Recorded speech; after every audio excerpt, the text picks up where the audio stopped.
के बाद में जन्म कल्याणक होता है, जन्म कल्याणक के बाद में दीक्षा कल्याणक होता है, और दीक्षा कल्याणक के बाद में केवल ज्ञान कल्याणक होता है, और केवल ज्ञान के बाद में आखिरी होता है निर्वाण कल्याणक, जिसे हम मोक्ष कल्याणक भी क्या है कहते हैं। तो हमेशा ध्यान रखना, हम हमेशा क्या बोलते हैं, पार्श्वनाथ जयंती, महावीर जयंती, ये शब्द उचित नहीं है।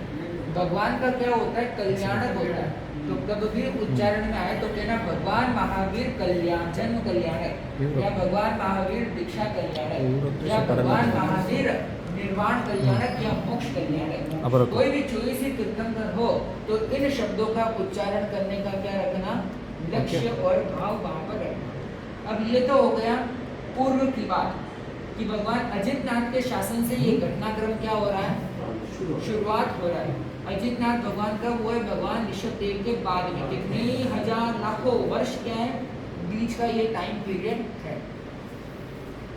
अब राक्षस वंश की उत्पत्ति कैसे होती है? आप लोग कहते हो कि राक्षस है कौन, जिनके दांत बाहर आए हो, जिनके कान बड़े बड़े हो, जिनका मुंह टेढ़ा मेढ़ा हो, उनको अपन क्या कहते हैं, राक्षस कहते हैं। वास्तव में राक्षस वो नहीं होते। उसका क्या रहस्य, वो रहस्य आपके बीच में आ रहा है। देश कहीं संसार में पावन भारत देश, ऐसा लगता यह सदा तारों में जो राकेश। उसी काल में नृप हुआ था गणवाहन नाम, जीवन में उसने किए प्रजा हितैषी काम। एक दिवस असुराधिपति गिरि रूपांचल जाय, मन को अति भावन लगे तप के भाव जगाए। अब कहते हैं कि संसार के अंदर देश तो कई है, परंतु उन सभी देश के अंदर पावन देश कौन सा है, हमारा ये भारत देश। बहुत सारी कंट्री है, परंतु इस भारत देश की होड़ कोई कंट्री नहीं कर सकती। यहाँ पर क्या है, संस्कृति है, परंपरा है, हर एक वस्तु का एक अपना अलग इतिहास है। हर एक क्षेत्र का एक हजारों वर्ष का जुड़ा हुआ क्या बना हुआ है, इतिहास बना हुआ है। ये भारत देश कैसे लगता है कि आकाश के अंदर हजारों तारे टिमटिमा रहे हैं, और उन हजारों तारों के बीच में चंद्रमा कैसे चमकता है, ठीक वैसे ही इतने सारे देशों के बीच में यह अपना भारत देश कैसे चमकता है, चांद की तरह चमकता है। कहते हैं उसी काल में, कौन से काल में, भगवान अजितनाथ के काल में एक राजा हुआ जिसका नाम था घनवाहन। ध्यान देना, यहाँ से राक्षस वंश की उत्पत्ति हो रही है। भगवान अजितनाथ के समय में घनवाहन नाम का एक राजा हुआ। वो राजा बड़ा प्रसिद्ध था। उसने प्रजा हित के लिए अनेक अपने जीवन के अंदर क्या किए, काम किए। एक दिवस असुराधिपति यानी कि एक दिन ये घनवाहन राजा रूपांचल पर्वत पर जाता है, और रूपांचल पर्वत को अति शांत और प्रकृति से सुंदर जानकर वहां पर तप करने का भाव क्या करता है, जगाता है। आज भी होता है कि कोई बड़े तीर्थ पर गए या बड़े कोई पहाड़ पर गए, आजकल अपने पालिताना, समय शिखर जैसे बड़े बड़े तीर्थों में अगर कोई व्यक्ति जाते हैं तो वहां पर मन में क्या जगते हैं, तपस्या करने के भाव जगते हैं कि यहाँ पर लेकर मैं क्या करूँ, तप करूँ। या कोई भी एरिया में ऐसे जाए, अच्छा मन लगे, तो वहाँ पर मन में क्या भाव रखते हैं कि हम कुछ ना कुछ ऐसी आध्यात्मिक गतिविधि करें। तो घनवाहन राजा के मन में भी क्या आया, रूपांचल पर्वत को उन्होंने देखा, बड़ा शांत लगा, प्रकृति अच्छी लगी, तो वहां पर उनको तप के भाव उत्पन्न हो गए। सुंदर रूपांचल गिरी निर्झर बहे अनेक, घनवाहन हर्षित हुआ प्रकृति वहां की देख। मन में संयम साध कर वह तो आठों याम, जपता जिनवर नाम को घनवाहन अभिराम। इंद्र यह सब देख कर जाए प्रभु के पास, स्वामी मेरे प्रश्न पर डाले आप प्रकाश। घनवाहन जप तप करे क्या शिव पद को पाए, मन मेरे संशय प्रभु आप सत्य बतलाए। क्या हुआ कि उस सुंदर रूपांचल पर्वत को देखकर कितनी सारी वहां पर नदियां बह रही हैं और ये सब प्रकृति को मन में देखकर गणवाहन का मन प्रसन्नचित होता है और वो मन में संयम को साध कर 8 ही प्रहर तप करने का भाव जगाता हुआ जिनवर का नाम वहां पर क्या है रटने लग जाता है। व्यक्ति को तपस्या में रत देखकर इंद्रदेव कौन से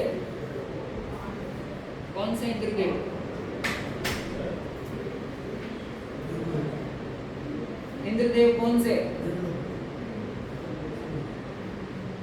आवाज तो निकालो, गलत है तो सही होते इतना चीज बताओ। देवलोक के इंद्रदेव के मन में यह भाव आया कि इस जगह पर इतना व्यक्ति तपस्या कर रहा है, इसकी तपस्या बड़ी क्या है गजब की नजर आ रही है। तो उनके मन में एक संशय आया। तो जब संशय आता है तो व्यक्ति कहाँ पर जाता है? अपने से ज्यादा ज्ञानी के पास जाता है। तो इंद्रदेव के मन में संशय आया तो वहां पर कौन थे? भगवान अजितनाथ थे, जो केवल ज्ञान के धारी के अरिंद भगवान थे। उनके पास गए और जाकर भगवान को वंदन किया और वंदन करते हुए पूछा कि भगवान मेरे मन के अंदर संशय है कि रूपांचल पर्वत पर गणवाहन नाम का राजा क्या कर रहा है? तपस्या कर रहा है।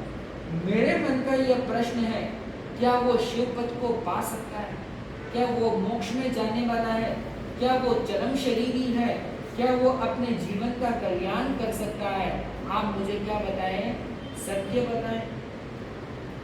अजितनाथ प्रभु ने कहा, तप से करते कर्म शिवपतगामी वे बने, हे सुरपति यह मर्म, हर्षित होकर हिंद्र तो धनवाहन डिग जाए, महातपस्वी आपको सुरपति शीश नवाए। देख आपको हो रही मन में खुशी अपार, 4 चीज दूं भेंट में करे नहीं इनकार, त्रिकुट गिरी दिग स्वर्ण की लंका वह बसाए, योजन पूरे 700 राक्षस द्वीप कहलाए। अब वहां पर अजितनाथ भगवान फरमाते हैं कि हे इंद्र, निश्चय से जो व्यक्ति तपस्या करता है उसके कर्म क्या होते हैं? क्षय होते हैं। उसके तत्व के माध्यम से कर्मों की निर्जरा होती है, क्षयक्षम होता है। तो भगवान कहते हैं कि निश्चित रूप से वो व्यक्ति कहाँ जाएगा? मोक्ष में जाएगा। इसलिए वो शिव पद का गामी है, मोक्ष का यात्री है। ये उसका क्या है? मर्म यानी कि रहस्य है।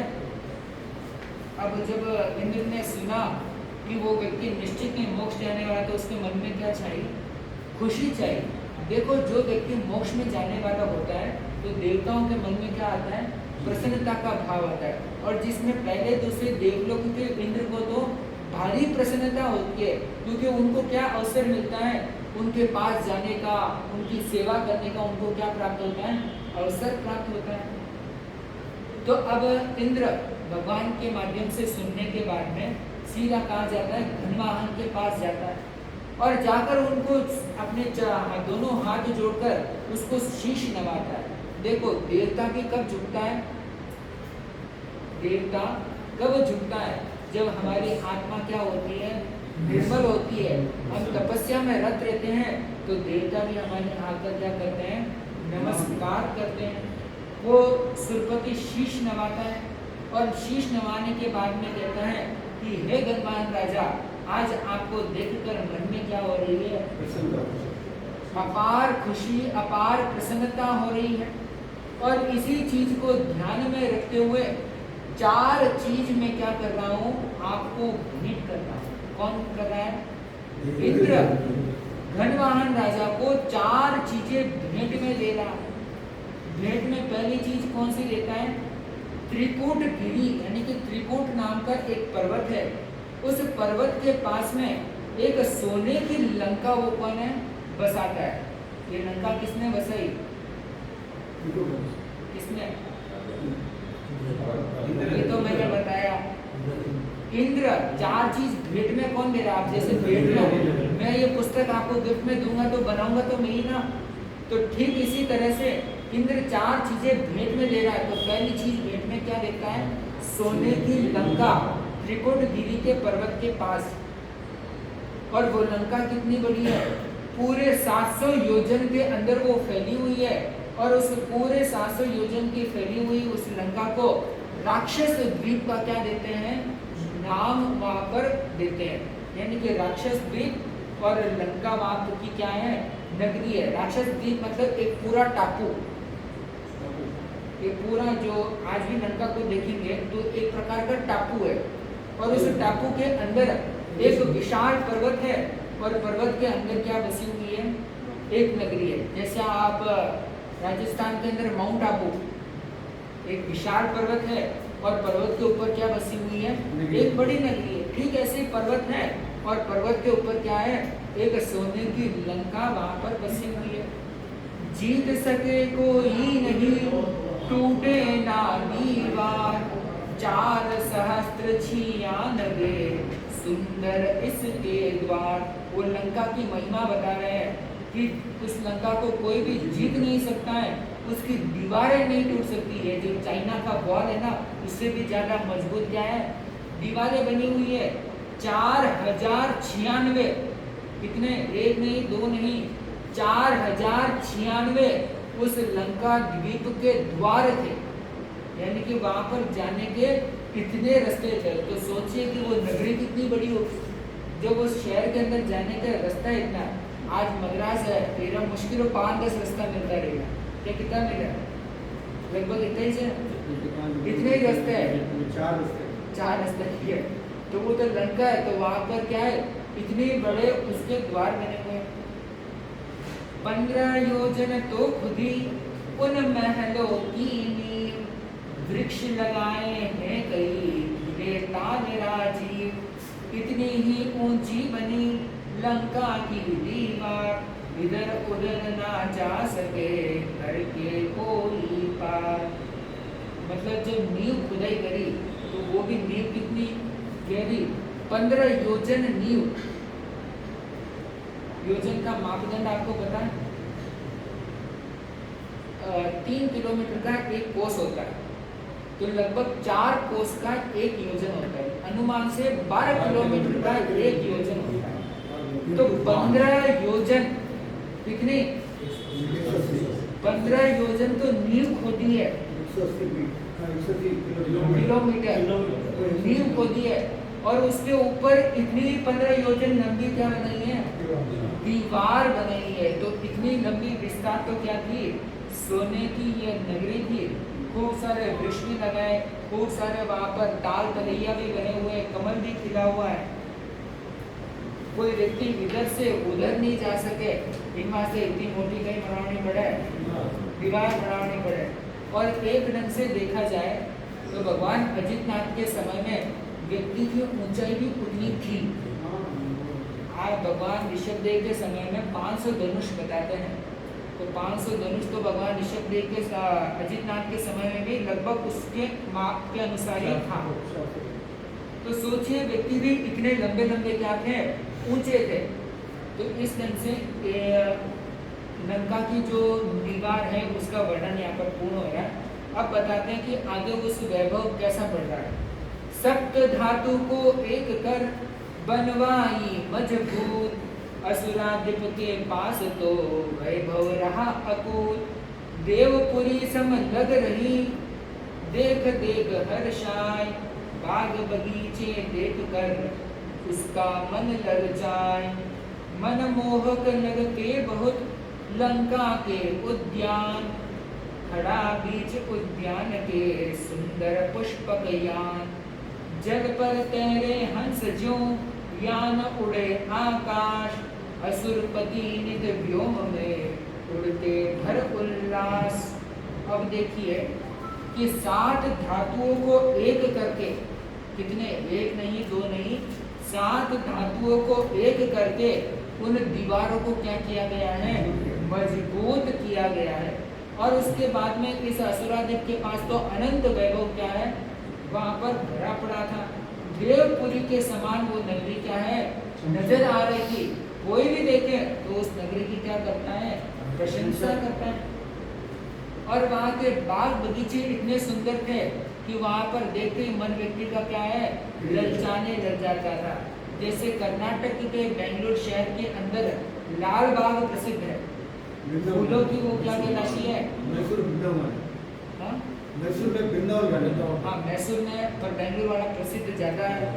तो ठीक उसी तरह से बोटेनिकल गार्डन। हाँ, तो इस लंका के अंदर भी इतनी सारी पुष्पों का प्रचार प्रसार था कि कोई भी देखते वहाँ पर क्या हो जाता है, मन उनका ललचाने लग जाता है।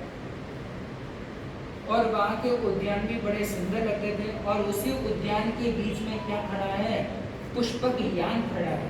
अब इधर तो घणो ही छोको है, बारे मर्सिडीज कार रिंगाई लागे, शोभा लागे, तो ठीक उसी तरह विशाल नगरी है तो उनकी गाड़ी कौन सी, पुष्पक विमान। कार भी कोनी, हेलीकॉप्टर भी कोनी, सीधी चार्टर प्लेन उठ गई है, मैंने घरे बारे कर लिया।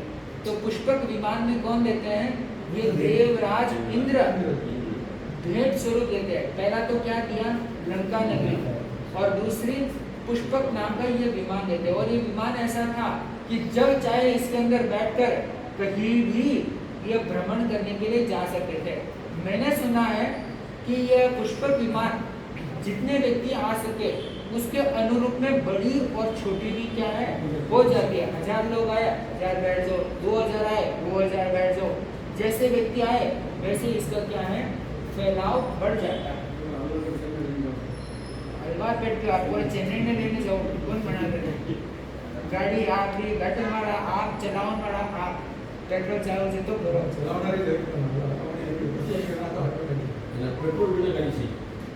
अभी में पेट्रोल की जरूरत ही इनमें पेट्रोल जरूरत कोई नहीं, इनमें तो सोनो पिघलाई डाले कोई भी लेने चीज है और ऊपर से जो है इन वास्ते टाइम लागे पाँच चौथा आ रहा हूं तो आनंद में देवरी पड़ी पुष्प विमान देखो अगली और भी बातें है वो भी कर दो। पुष्पक देता यान के संग माणिक का हार, विद्या चौकी राक्षसी करे आप स्वीकार, उत्तम मणियों से बना अद्भुत माणिक हार, एक साथ मुख दश दिखे करे नृपति श्रृंगार। अब एक और चीजों का खुलासा हो गया। तीसरी चीज क्या दी, माणिक, 9 माणिक का हार दिया। माणिक जो रत्न होता है, 9 माणिक लटकने वाले रत्न का हार उन्हें दिया। और उसके बाद में राक्षसी विद्या, राक्षस शब्द क्या कहता है, जो रक्षा करता है वो राक्षस है। रक्षा किसकी, अपने कौम की। ये राक्षस यानी कि असुर निकाय के जो भी व्यक्ति है, ये अपनी यूनिटी यानी कि अपने परिवार की रक्षा करने के लिए हमेशा तैयार है। घर वालों घरों, पालो जो है वो दुश्मन है, एक यूनिटी है। तो राक्षसी विद्या इनको क्या है, इंद्र ने इन्हें प्रदान की। राक्षसी ये एक प्रकार की अलग विद्या गुरु की विद्या है कि इस विद्या को सिद्ध करने के बाद में व्यक्ति आकाश में उड़ सकता था, रूप परिवर्तन कर सकता था, एक साथ 10 तरह के अपने देह को बदल सकता था। तो ये विद्याएं दी जाती थी और ये राक्षसी विद्या देने के बाद में भी इन्हें सिद्ध करना पड़ता था।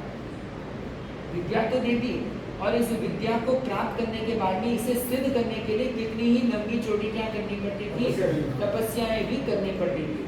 अब राक्षसी विद्या के अंदर कई सारी तलवारें होती है, चंद्रहास खड़ग, सूर्यहास खड़ग। तो ये सारी चीजें प्राप्त करने के लिए पुनः क्या करना पड़ता है, तपस्या करनी पड़ती है। जैसे बाजार से कोई चीज लेकर आए, सब्जियां लेकर आए, घर में लाकर उसको सुधार कर चमक कर उसको क्या करना पड़ता है, सेवन करना पड़ता है। ठीक ऐसी विद्या तो दे दी, अब पुरुषार्थ से उसको क्या करना पड़ता है, सिद्ध करना पड़ता है। अब जो 9 माणिक का जो हार दिया, लोग कहीं कह रहे रावण का मुंडा कितना 10 मुंडा 10 चेहरा मानो ने, तो कहते हैं कि ये 9 माणिक का हार कितना, 9 माणिक का हार जब रावण गले में पहनता था तो उसका एक चेहरे का प्रतिबिंब उन 9 ही रत्नों पर क्या है पड़ता था। तो इसलिए उसका नाम क्या पड़ गया, दशमुख। रावण का नाम क्या पड़ा, दशमुख। यानी कि खुद का चेहरा एक और गले में जो 9 रत्न की 9 माणिक की जो माला पहनी हुई है उसके अंदर 9 के अंदर उसका चेहरे का प्रतिबिंब पड़ रहा है, तो इसलिए उसका नाम क्या पड़ गया, दशमुख पड़ गया। तो वो मत सोचो कि गणा 10-10 चेहरा ही हुआ, ये सारी एक कल्पित कल्पना है। वही नाम से दशहरा होता है ना। नहीं, दशहरा वो तिथि के हिसाब से है, जैन दर्शन के हिसाब से।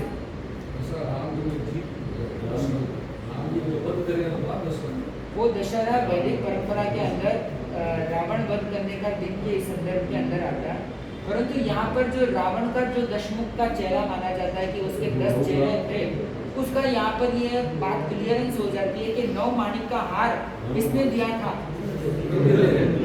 इंद्र ने। कब दिया, भगवान अजितनाथ के समय में। हाल तक रावण भी पैदा नहीं हुआ, आज रावण जन्म लेने का काफी लंबा पीरियड है, इसके बीच में लाखों राजा क्या है हो जाते हैं।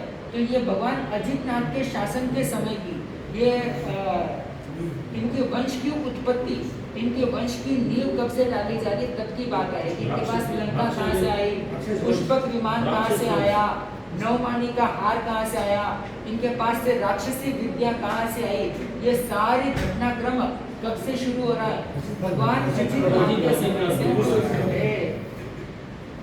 अब इंद्र कह रहा है मित्र मान कर दे रहा, खुशी हो रही आज, धर्म भाव लेकर करे लंका पर अब राज। मित्र पुरंदर अब वहाँ भर मन में उल्लास, धर्म और विज्ञान का ज्ञान दिया है खास। अब वो इंद्र राजा मित्र मानता है किसको, घनवाहन को। कहता है कि ये मोक्ष में जाने वाला है तो काम आवेला को नहीं, अपन देवड़ा में कहीं जाओ। तो मित्र मानकर उनको क्या कर रहे हैं, ये चीजें भेंट कर रहे हैं और प्रसन्नता अभिव्यक्त करेगी। ये उपहार देवा तो अपन नहीं करा, खुश होगा। तो लेने के बाद में निवेदन करता है, ऐसा ध्यान दो, घाटा मत करो। धर्म की भावना लेकर इंद्र कहता है कि धर्म की भावना लेकर आप इस लंका नगरी पर क्या करें, राजपाट करें। और उसके बाद में कहते हैं ये आज मेरे मन में भारी उल्लास हो रहा है, और उसी खुशी के साथ धर्म और विज्ञान का बड़ा ही खास ज्ञान इंद्र घनवाहन राजा को क्या है देते हैं। और आगे कह रहे हैं असुर विद्या को सिद्ध कर सभी मनोरथ पाए, सुरपति देकर यह सभी देवलोक में जाए। गले लगाकर मित्र को बोली है जयकार, हे सुरपति बस बना रहे सदा आपका प्यार। असुर विद्या ने सिद्ध कर जो जाने से पहले सारा उनको क्या कर रहे हैं, उनको समझा रहे हैं और उनको गाइडेंस दे रहे हैं कि कैसे करना है, कैसे क्या करना है, और सदा आपका प्यार बना रहे। दोस्ती के बीच में क्या रहनी चाहिए, हमेशा प्रेम भाव बना रहना चाहिए। और मित्रता तभी कायम होती है जब आदान प्रदान होता है। आदान प्रदान का मतलब हुआ कि आप दो और उससे क्या है लो, तभी मित्रता क्या रहती है, कायम रहती है। वरना लेते जाओ नहीं दोगे तो दोस्ती क्या हो जाती है, टूट जाती है। तो इसलिए आदान प्रदान मित्रता के अंदर तो क्या है, करते रहना चाहिए। अब इंद्र सीख दे रहा है किसको, गणवाहन राजा को। वो सीख आपके लिए भी बहु उपयोगी है। तो इंद्र क्या कहता है, छोटा क्या था पहले, राक्षसी विद्या। पहला तो लंका नगरी, दूसरा पुष्पक विमान, और तीसरा नव माणिक का हाथ, और चौथी राक्षसी विद्या। सदाचार पालन करे यही है जीवन धर्म, जिससे लगता पाप है करे नहीं वह कर्म। शुद्ध आचरण जब तलक नहीं नजर में खोट, बनी रहे इस लंक में नित्य पुण्य की पोट। जिस दिन लंका में अगर घटे पुण्य का भाव, समझो दुर्दिन आ गए पड़े पाप की छाव। बात पुरंदर की सुनी घनवाहन मुस्काए, सत्य वचन है आपके बदल न कोई पाए। अब देवराज इंद्र क्या कहता है, सीख देता है, ज्ञान देता है कि ते चीज तो बड़ी ले ली, लंकारी नगरी ले ली, वो ले ली, अबे थोड़ा दे ले लो, ज्ञान भी ले लो। ज्ञान क्या दिया कि हमेशा सदाचार का पालन करना, किसी पर भी बुरी नजर मत डालना। यही जीवन का क्या है, सबसे बड़ा रहस्य और मर्म है कि व्यक्ति जितना सदाचार में रहता है उतना ही उसके जीवन में क्या होता है, स्थिरता बनी हुई रहती है। और कहते हैं कि जिससे पाप लगता हो वह आचरण कभी भी नहीं करे। कोई भी कर्म है जिससे पाप लग रहा हो, किसी का दिल दुख रहा हो, अपने आचरण से किसी का बुरा हो रहा हो, तो ऐसा कर्म हमें क्या है, नहीं करना है। और कहते हैं कि नजर के अंदर भी खोट नहीं होनी चाहिए। किसमें? नजरों के अंदर भी खोट नहीं होनी चाहिए, यानी कि सदाचार में, नियम व्रत के अंदर व्यक्ति को रहनी चाहिए। और लास्ट में कहा कि जब तक पुण्य की कोटली लंका में बनी रहेगी तब तक इस लंका की क्या होती रहेगी, जय विजय होती रहेगी। और जिस दिन लंका के अंदर पुण्य का प्रभाव खत्म होगा, समझो उस दिन क्या आ जाएंगे, दुर्दिन आने लग जाएंगे। जिस दिन सदाचार छूटेगा, पाप बढ़ेगा, उस दिन से उस नगर, उस शहर के अंदर क्या आने लग जाएगा, शमशान हो जाएगा। आज कई सारे देश देख सकते हैं, हजारों हिंसाएं करते हैं, उस देश की क्या उन्नति, क्या विकास है। वहाँ पर खाने के लिए भी क्या है, लोग तड़पने लग जाते हैं। और भी ऐसी हालत है, यही हालत है। जहाँ पर पाप का कार्य होगा वहाँ पर हमेशा कमजोरी ही कमजोरी क्या है, होने लग जाएगी। आप लंकारी को एक छोटो कस्बारी भी देख लो, जिन कस्बा के अंदर हिंसाएं होती रहेगा वो कस्बों कभी भी पनपेगा। और आज मारवाड़ में भी कई गांव ऐसा है जटे बारिशा नहीं होती, और जिन गाँव के अंदर गौशाला खुलने बाद में गोटे बारिशा होने लगी। मारवाड़ हमेशा काल को प्रदेश कहलातो, परंतु कई वर्षा के बाद में मारवाड़ के अंदर नहीं है, काल रे कमी आई है। तो इस ढंग से जहाँ पर धर्म होगा वहाँ पर हमेशा क्या बना हुआ रहेगा, सुख शांति और समृद्धि की लहर हमेशा बनी हुई रहेगी। और उसके बाद में इंद्र के माध्यम से शिक्षाएं मिलने के बाद में गणवाहन राजा क्या होता है, मुस्कुराता है। अब किसी आदमी ने आपको कोई अच्छी बात कहवा तो वो कहीं करे हसन ला जाएगा कि मानिस ज्ञान देगा, कहीं कह किसी कोई चार शिक्षा की बात कहवा तो कहीं कहो वो मनीष ज्ञान देनी चाहिए। मैं मारा मन में तो कहीं हो घणो होशियार हो, मैं मारा मन में अंदर घणो चतुर हो, परंतु वो मनीष कहीं देवे ज्ञान देवे तो वो गणवाहन राजा भी कहीं होने लगा, हसन लगा कि ये सारी बातें तो क्या है, मुझे पहले से ही पता है। हाथ जोड़ भूपति कहे बात आपकी सत्य, जहाँ बुराई आ बसे करे पाप आनृत्य। निश्चित दुर्दिन से बड़े जनता में संताप, सजग रह के देखूं सदा करे न कोई पाप। हाथ जोड़कर आपको देता हूँ विश्वास, अमृत ना दो फटकने कभी पाप को पास। अब घनवाहन राजा क्या देता है, वचन देता है किसको, इंद्र राजा को, कि आपने जो बात कही है वो सत्य ही यथार्थ है। और जहाँ बुराई आ जाती है वहाँ पर पाप आकर क्या करने लग जाता है, नाचने लग जाता है। देखिए कभी भी छोटा भी हम बुरा कर्म करते हैं तो उस एक बुरे कर्म के साथ 1000 दुर्गुण अपने आप आने लग जाते हैं। एक व्यक्ति काम करता है, क्रोध करता है तो साथ में लोभ भी आ जाता है, तृष्णा भी आ जाता है, कपट भाव भी आ जाता है। ये पाप का जो परिवार है ना, बड़ा संगठित परिवार है। पाप का जो परिवार है वो बड़ा संगठित है, एक आएगा तो साथ में पूरे परिवार को क्या है, लेकर आ जाएगा। परंतु धर्म क्या नहीं है, पुण्य जो होता है वो संगठित नहीं होता है। आदमी अन्न दान करी तो वो अन्न दान ही करते रहेगा, वो पानी रो दान करी तो वो पानी ज करते रहेगा, वो साधु संतारी सेवा करी तो वो एक ही काम करते रहे। व्यक्ति को बहुमुखी बनना चाहिए, सब कार्य के अंदर क्या लेना चाहिए, भाग लेना चाहिए।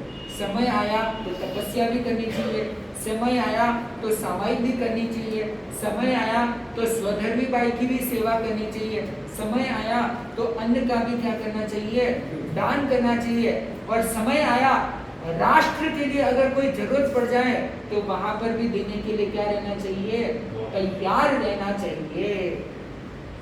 और उसके बाद में वो कहते हैं कि निश्चित रूप से अगर पाप करने से बुराई आती है तो धीरे धीरे वहां पर क्या है, संताप भी उत्पन्न होने लग जाता है। धनवाहन राजा ये विश्वास दिलाता है कि मैं हमेशा सजग होकर चारों तरफ क्या रखूंगा, नजर रखूंगा। परिवार के अंदर मुखिया जैसे पूरे परिवार पर नजर रखता है कि बेटी कहाँ गई, बेटा कहाँ गया, बहू कहाँ गई, पुत्र कहाँ गया। ठीक उसी तरह ये धनवाहन राजा भी क्या ले रहा है, संकल्प ले रहा है कि मैं पूरी नगरी पर क्या बनाए रखूंगा, नजर बनाए रखूंगा, और मैं ये विश्वास देता हूँ कि पाप को हमारी नगरी में फटकने तक नहीं दूंगा। तो इस तरह से वो बात कहता है। और आगे धर्म की महिमा है, धर्म से जीवन है फलता, दया का दीप सदा जलता, कर्म का कष्ट नहीं मिलता, बुराई को तज दो सारे, बुराई सबको ही मारे, राम गुण गाओ मेरे साथ, राम गुण गाओ। अब वो क्या कहते हैं कि जो व्यक्ति धर्म करता है निश्चित रूप से उसका जीवन क्या है, फलने फूलने लग जाता है, और जहाँ धर्म फलता है वहाँ दया का दीपक क्या है, नित्य हमेशा जलने लग जाता है। और जो व्यक्ति धर्म करता है, दया करता है, उसके जीवन में कर्म का कष्ट भी अधिक, उसने बुरे कर्म भी किए हैं तो उसके कष्टों का परिणाम ज्यादा उसको प्राप्त नहीं होता है। तो इसलिए कहते हैं कि हे भाई, सारी बुराइयों को क्या कर दो, छोड़ दो, क्योंकि जिंदगी के अंदर ये बुराई हमेशा व्यक्ति को क्या है, मारती है। आज रावण मरा तो भी किसके पीछे, किसके पीछे, सीता नहीं, बुराई के पीछे। वो तो उसका कर्म था। व्यक्ति हमेशा डूबता है तो अपने बुरे कर्मों की वजह से, अपनी बुरी आदतों की वजह से। आज के लोग अरबों रुपया कमावे और 1 मिनट में ओम स्वाहा होता है। पूजा कई करियो के बाद ही सट्टा देगा। जब कर्म पूरा करिया है तो मेरा फल अच्छा थोड़ी मिलेगा। बुराई काम करी तो मेरा परिणाम भी कहीं आएगा, बुराई आएगा, वो परिणाम अच्छा आने वाला कभी भी नहीं है। तो इन वास्ते आपने भी जीवन के अंदर कोई बुराई है, कोई गुटखा खाता रहो, कोई और की काम करता रहो, तो इन्हें छोड़ना ही नहीं कर जो कहीं करना कोशिश करो कि छोड़ो, छोड़ने की अब देखो, अब कोशिश कोशिश कोशिश की बात चला तो वह चीज टांकनी वाली बात हो जाए कि आज नहीं कर सका, वो काले माथे बात छोड़ गया, देखो वाली बात है। हाँ और खाओ, मैं तो कहे और खाओ, उसका जितनी इच्छा है, जितनी इच्छा है वह इच्छा पूरी एक साथ कर लो, इच्छा पूरी एक साथ कर लो। एक पैकेट खाओ, 100 दिन लो पैकेट एक साथ खाई लो, पर 100 दिन मत खाई लो। जो खपत मांग रही है शरीर वो पूरी एक साथ कर लो।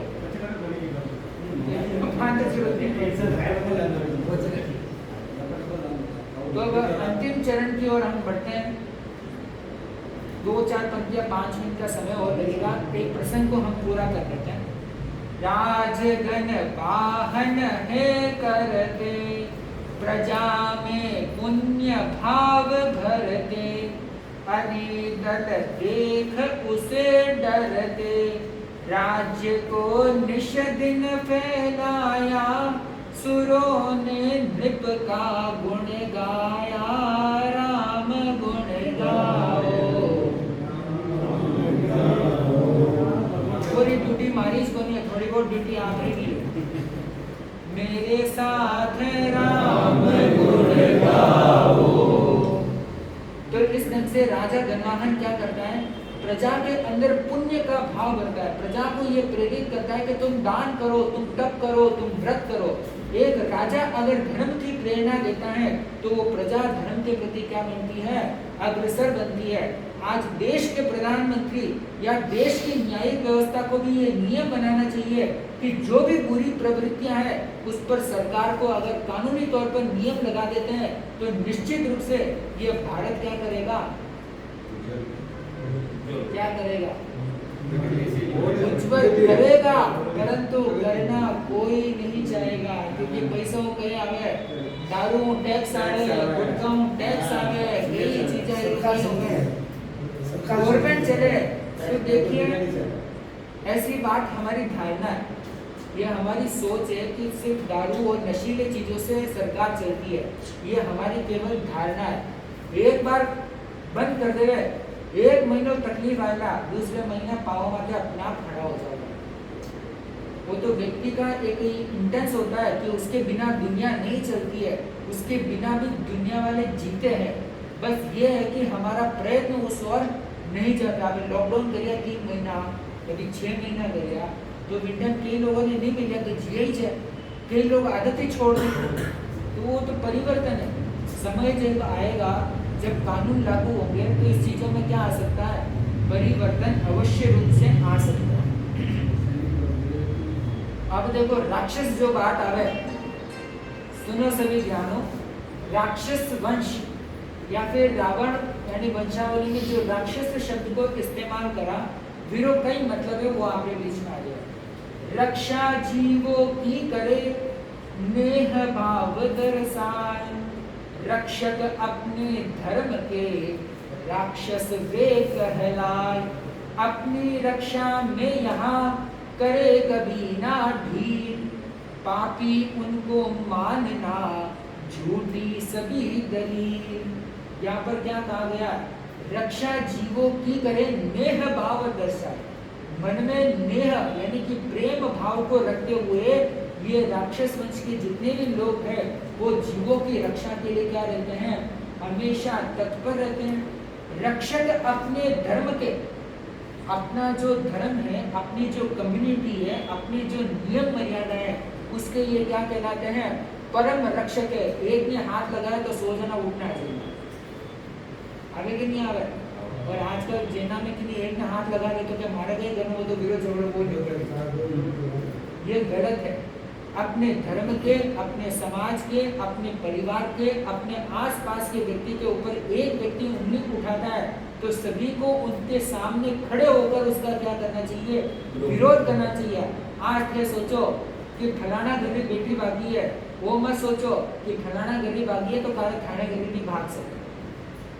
ये नियम है, ये चक्र है, ये साइकिल है, कभी उसके घर तो कभी तुम्हारे घर। तो इसलिए अगर एक के ऊपर घटना घटती है तो वहां पर क्या दो, सहयोग दो और उनके साथ खड़े रहने का भाव रखो। वे राक्षस विद्या को पाए, राक्षस सारे भी कहलाए। वे थे कुल क्षत्रिय के जाए, वे राक्षस सारे थे मानव, उन्हें कोई समझो ना दानव। राम गुण गाओ मेरे साथ, राम गुण गाओ। लास्ट में ये क्लियर कर दिया है कि उनको राक्षसी विद्या होने से उसका वंश क्या बना, राक्षस विद्या किसने दी, देव ने दी। उस विद्या के कारण इनका वंश क्या कहलाने लगा, राक्षस वंश कहलाने लगा। और ये सारे क्या कहलाने लगे, राक्षस कहलाने लगे। जिस वंश के अंदर जो उत्पन्न होगा वही उसका, जैसा अभी यादव है, यादव के अंदर कोई जन्म लेगा तो क्या कहेंगे उसके यादव, राजपूत के अंदर कोई जन्म लेगा तो राजपूत। तो ठीक उसी तरह से ये उनका वंश था और उस वंश के अंदर जो भी जन्म लेता था वो क्या कहलाता था, राक्षस कहलाता था। और सभी उसको दानव नहीं समझे, वो सारे मनुष्य थे। उनके भी 2 हाथ थे, 2 पैर थे, 2 आंखें थी, 2 कान थे, 1 नाक था, 1 मुंह था। जैसे हम मनुष्य हैं वैसे ही वो क्या थे, मनुष्य थे। जैसे आजकल टीवी सीरियल में जैसे आपके दिमाग में जो इंटेंस राक्षस के प्रति आता है वैसा क्या है बाबर नहीं था, वो भी मनुष्य थे, वो भी अपने हाथ से क्या करते थे, रोटी खाते थे। तो इस ढंग से ये सारे क्या थे, राक्षस कहलाते हैं। तो इस ढंग से ये सारे व्यक्ति अपने जीवन के अंदर आगे बढ़ते ही गए। कुछ प्रसंग और है, अगर 5-7 मिनट का समय है तो हम सुनाने के लिए तैयार हैं। समय है, ठीक है, समय है।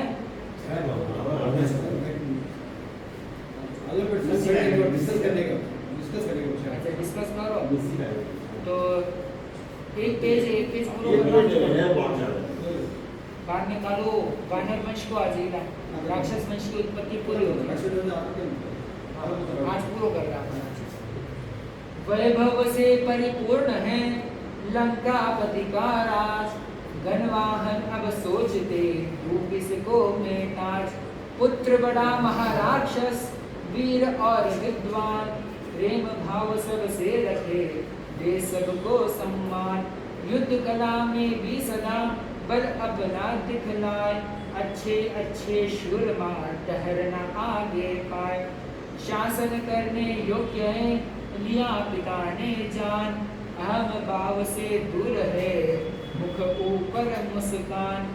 शुभ अवसर को देखकर धरा शीश पर ताज, प्रेम दया करुणा सहित करना बेटे राज। राजवाह का भोग कर भूपति दीक्षा पाए, कर्म नष्ट करके वह मोक्ष नगर को जाए। दे महाराक्षस भूप ने सुत राक्षस को राज, दे संयम शिवपुर गए हर्षित सकल समाज। इसी तरह से अनवरत क्रम यह चलता जाए, कई युगों के बाद में कीर्ति धवल नृप आए। अब यहाँ पर वर्णन पूरा हो जाता है कि राज तो गणवाहन को मिल गया, गणवाहन राजपाट संभाल लेते हैं, पूरी नगरी के अंदर सब कुछ सुशासन की स्थापना कर देते हैं। और स्थापना होने के बाद में आता है कि अब राजपाट किन्हें दूं, तो सोचो कि बड़ा बेटा ने कह दूं राजपाट दो। बड़ा बेटा उनका था महाराक्षस, तो उसका नाम था, राक्षस नहीं, हाँ महाराक्षस उसका नाम था। तो गणवाहन राजा ने अपने पुत्र महाराक्षस को क्या दिया, अपने नगरी का पूरा राजपाट उसे सौंप दिया। और वो महाराक्षस वीर भी था, तो साथ में बहुत बड़ा क्या था, विद्वान व्यक्ति भी था। प्रेम भाव सबसे रखते हुए वो सभी व्यक्ति को क्या देता था, भरपूर सम्मान देता था। युद्ध कला में भी मजबूत, बल दिखलाने में शूरमा, और उसके सामने जब युद्ध कला होती है तो कोई भी उसके सामने क्या है, ठहर नहीं पाता था। और अहम भाव से हमेशा दूर रहते हुए अपने मुख के ऊपर क्या लाता था, वो मुस्कान लाता था। उसकी योग्यता, उसकी क्वालिटी को देखते हुए उसके पिता ने उसको क्या दिया, राजपाट दिया।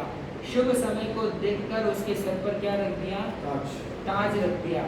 अब बेटा ने काम संभाले, बाद में बाप नहीं हो जाए, रिटायर हो जाए। रिटायर किया बच्चा कहीं करना चाहिए, घर में बैठने दीजिए, धर्म ज्ञान केवो तो हो, करो तो कोई हो। अब ये तो 4 महीना मन बाकी है बेटा बेटे तो पुनाई अभी देखो एक चीज बहुत अच्छी इनमें सीखने में मिला है कि आज व्यक्ति या परिवार के अंदर तकलीफा क्यों आए। इन रामायण के अंदर गणवाहन राजा बेटा ने योग्य देखने सारो काम इन्हें सौंप दिया और खुद रिटायरमेंट होने दीक्षा लेकर। अब आप यूं मत सोचो कि मैं भी देना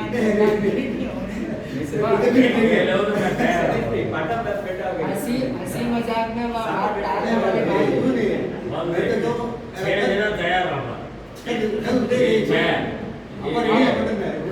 जना तैयार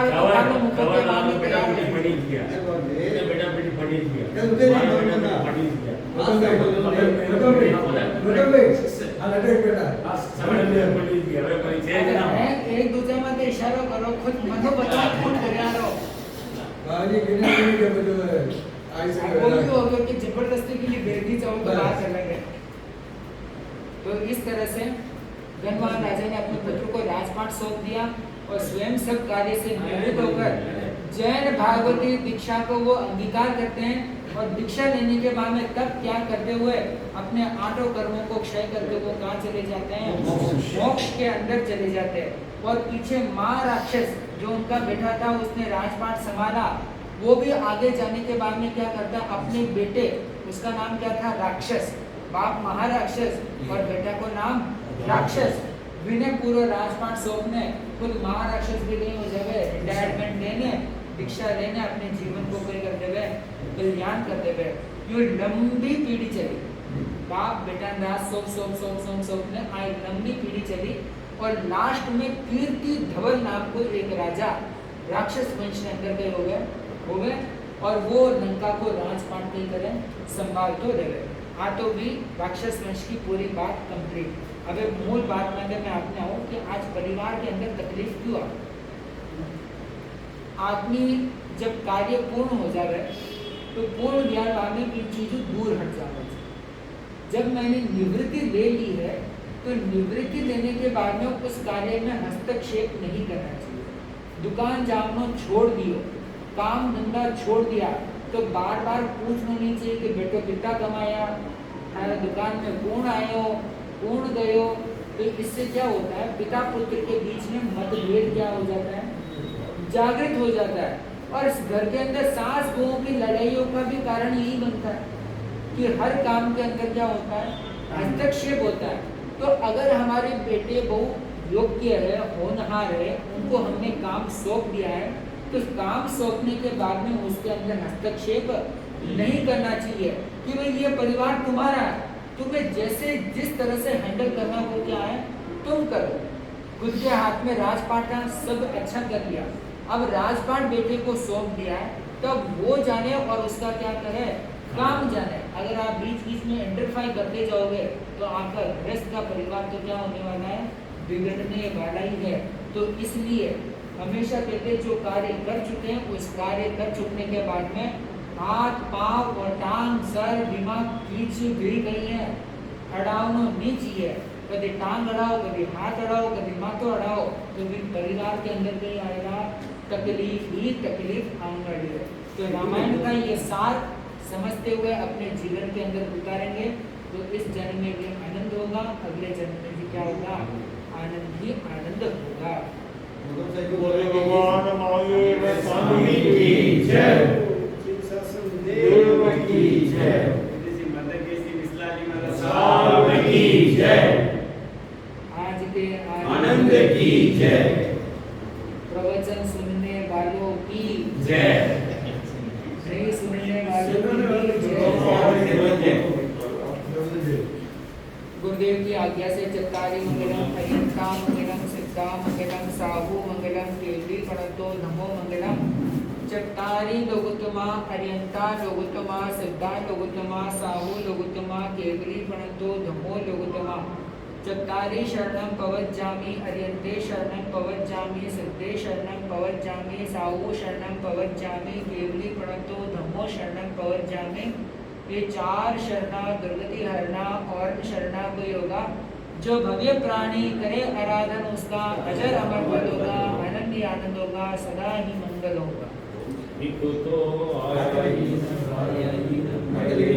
वंदामी सत्कारेमि सम्मानेमि कल्याणं मंगलं देव्यं चेव्यं प्रजासमिदेव इतो आयामी करेमि वंदामी नमो स्वामी सत्कारेमि सम्मानेमि कल्याणं मंगलं देव्यं चेव्यं प्रजासमिदेव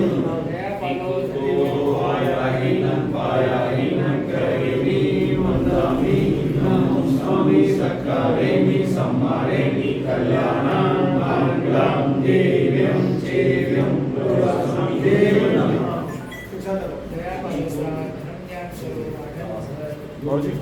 दो मिनट